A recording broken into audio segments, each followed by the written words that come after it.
And action!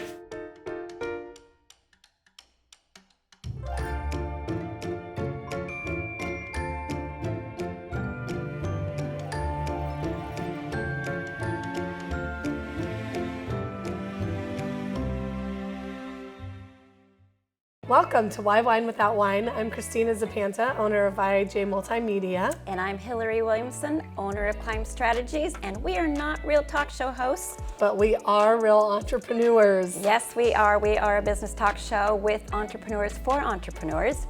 Yeah, with twisted humor, so be ready. That's right. And we serve wine on our show, which is hence the name. And Yeah. why is that? Because we do not wine without wine. Right, so Why why would wine you do without that? wine? Why would you? You never do that. Uh-uh. Anyways, we're excited to have our guest on our show today, and we'll also have a new wine and a new book to share. And now we're super excited to introduce our next guest. A bad A woman.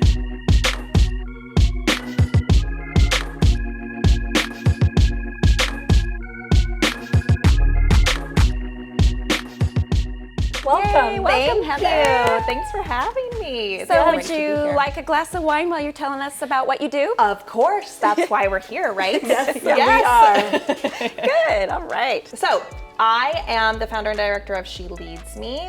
I help consult women in their businesses and also provide a platform and a community for women to come together and gain and glean resources through various different things. We have a group that connects and meets. We have a podcast. We have lots of different ways for professional women to come in and get resources for them on their journey. Beautiful. Wonderful, wonderful. I love What brought you to create this business? You know, when I was in my career, I was really seeking out something like this and needed that balance of being able to collaborate with other women and connect with other women outside of my profession. It's been fun. I've actually gone to one of her breakfasts, and it was good. It was really good. Yeah. I enjoyed it. So as we serve you wine, what would you like to wine about? Yes. I want to whine today about isolation Oh, yes. because it's such a huge thing that I see people experiencing, especially entrepreneurs, and I want to talk about that today. That's what I want to whine about Okay, today. let's whine about that. Yay. The loneliness of the entrepreneur. Yay. Yes. Yeah, and it's not that it's like a lonely journey. It just has lonely moments, right? Yes. Because you work on your own so much, right? Yeah. Yeah. So Yeah. tell us what you do to cope from feeling that. Well, As Maxwell trips out of the stage. Well, I think that it's really great to identify what that actually is first, right? So the fact that you are feeling isolated, because a lot of people don't necessarily identify what that is because it's not talked about enough. So I think that recognizing and realizing the moments where you're maybe feeling down or the moments where you're maybe feeling like this isn't the journey that you're supposed to be on, and that self-doubt that creeps in all of us, and really identify how much of that is because you're on your own, because a lot of people don't recognize that, again, because we don't talk about it. And we do feel so connected because there are all these platforms that we can talk to other people through, like social media, but we're not actually taking the act to be connecting, right? That active, like ing aspect of it. So there's a lot that gets lost there. So I think that that's a great place to start, is to actually identify, like, wow, I am really isolated. We feel so attached here because we scroll through social media and we have emails coming in, but we're not actively engaging. And so that would be step one. Step two would be get in front of other people, even if it's just the energy of being around others, and then find groups of people to connect with. Find your people. Actually actively reach out and find people to connect and meet with, because we need it. We need it so much. Oh, absolutely. It's really a struggle when you don't have that, and you're right, if it's not identified. And oftentimes another aspect that's not identified is when that self-doubt comes in, where are we at in the day? Is it when we're tired at the end of the day? And so that can often make you feel like self-doubting yourself. Or when you don't have that support, it's really, really important, and we really need that encouragement along the way, and which is really great why you're doing what you're doing. Yes. Because you give women the opportunity. Yeah, and when you're an entrepreneur, you can't, it's like the people that you're closest to, your family, your friends, are not people who understand what you're going through and what you're doing. And so you even feel more alone because the people you're closest to are not there for you to talk to. And sometimes when you're an entrepreneur, you know, you have your failures and everything and things that you go through. And if you talk to them about that, it's like adding to their fire of why you shouldn't be doing this. Exactly. And so it's you like don't want to give them more fuel. No.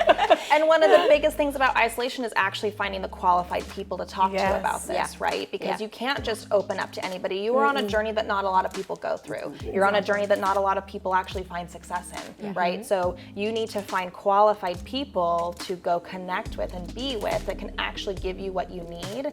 And also not holding your family or friends accountable to something that they're not going to ever give you, which is something that people also struggle with a lot. Well, and that's true because a lot of times we look to our loved ones for support, and if we're not getting it, we can oftentimes not feel loved, and then we start self-doubting ourselves. That's different than support. Love and support are two completely different things, and we shouldn't be looking for something from anyone that is in a place where they can't understand us, you know? And so, and like we're gonna get love from our family, we're gonna get support from peers, really. And so I think that's a really good way to like separate it and go, oh, you know what, I've been leaning on the wrong people, really. So it's partly our responsibility to find that too, you know? And so I think it's really great that you picked that topic. I was really pleased to hear it come up because I think it's really important that we, especially entrepreneurs, you know. Well, thank you so much for sharing with us. Thank you. Love having Thank you for doing what you do and providing resources for other entrepreneurs out there. Really absolutely. much appreciated. You guys are the best. So how can someone out there find you? Yes, well, we are very active on social media, so you can find us at she.leads.me on Instagram or on Facebook. And then on our website, sheleadsme.com, that's where we put all of our upcoming events and ways for people to be connected. Cheers. A lot of good information.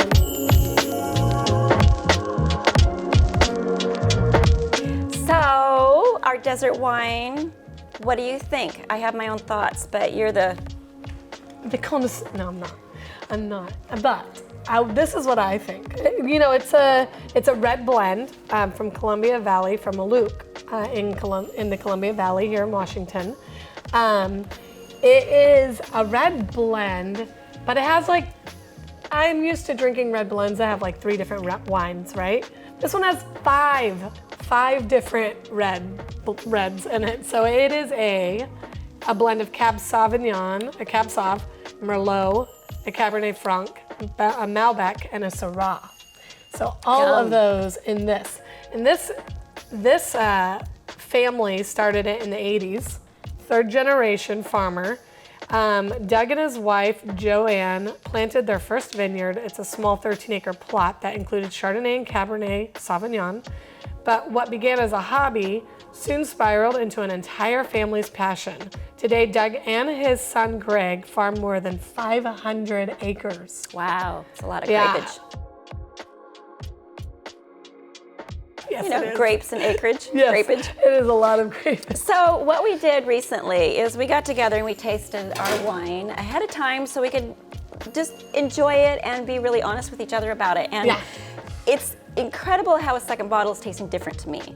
And maybe because in the glassware we used, I had a very strong flavor of plastic going on for me. And brand new baby doll came to mind, but the flavor of taste was wonderful. And now we're in plastic glasses, and I'm not getting the plastic at all. What about you? Except for the plastic cup. So our tip is to drink this in a plastic wine glass. Yeah, and it could be just a bottle. It could have been us too, but that's just what I got. Yeah, and so, but there is some really strong, rich blackberry flavor to what I'm getting. And cherry. And cherry, yeah, the cherry, the deep, dark red cherry. The dark cherries, blackberries. This would be really good with any kind of like a meat. Yes, or like chocolate. A steak. I'm going straight for dessert. Yeah, you are. Every time. Every time. She wants, instead of her bundt cake, she wants her chocolate I bundt want cake. my chocolate bundt cake, yes, with this drizzle With the over. drizzle of the chocolate. Ooh, you can make a glaze out of this. Ooh, so yes, you anyways, could. yeah, check it out. This is really worth, most all our wines that we find are under $20. So Yeah, they are. Worth getting. Really good. So Yeah. check it out. So thank you, Desert Wind. Yeah, thank you. And cheers. Cheers, Boo. Why Wine Without Wine, Episode 8, Book Segment, Take 1, cameras A, B, and D. I had to burp anyway, so. All right, so now on to the book. Our book is Leadership 101, inspired by our guest, Heather Simpson of She Leads Me. It's by John C. Maxwell, and it's a good book. It doesn't really cover the topic that we had of, thank you, Maxwell, you. of isolation. Not sure what to do here, but wait, I want that still kind of like back here. Okay, we'll do this here. Okay, thank you. So anyways, it's got a lot of little tips on how to be a leader. And leaders are really not born, they are created. Damn. And we grow. So that means everyone has potential to be a leader. Yes. Right. Yes. If you put your, Not every person is comfortable doing so, and that's okay, but everybody's got leadership qualities they can learn and take on themselves, right? yeah, exactly. I had, this is really crucial. And it's just, what is the most fundamental, like, foundation of leadership? It is trust. Trust. You have to build trust with your team to be a great leader. Yes, you do. They have to be able to want to follow you. Yes. Other things that I found in this book that were really, really good is to challenge yourself. Yes, Challenge for your sure. excuses. Why aren't you a better leader? Remove rewards until the job is done is another big tip on Yes. staying focused on results. There's just there's just a plethora of information in here. It's another quick read. We love books that are a quick read, don't we? We really do. Because we have to read a lot. Yeah. And I just love John C. Maxwell anyways. We've read it. We've had, this is the second one we've had on the show from him, second book of his. And I just love how quick they are, and it's full. It's a powerhouse of information. Yeah, I loved it. So I had another thing that I really liked from this, and it's funny because I've actually heard this on another podcast from a totally different leader. I think it was Jocko. I'm pretty sure it was Jocko. But anyways, he talked about this, and it says, every leader has a certain amount of change in his pocket when he starts in a new leadership position. From then on, he either builds up his change or he pays it out. If he makes one bad decision after another and he keeps paying out change, then one day after making one last bad decision, he's going to reach into his pocket and realize it's out of change. It doesn't even matter if the blunder was big or small. When you're out of change, you're out as a leader. So the goal, seriously, is just to keep building that change and making those good decisions. And this is a great book because leadership is not built overnight. This is something that you work to become a better leader. You're gonna make mistakes. You're gonna find what doesn't work, but find what works. And it's really great if you don't wanna have to reinvent the wheel, get books like this that are easy to read, that give little ideas of how to become a better leader and use them. These are written by people who know what they're talking about. Yeah, they've been there, they've done it, and they provide great tips on how to do it. Why reinvent the wheel? Just go reach out and get good information. Thank you for joining us. We are Why Wine Without Wine. I'm Hillary Williamson, owner of Climb Strategies. I'm Christina Zapanta, owner of IAJ Multimedia.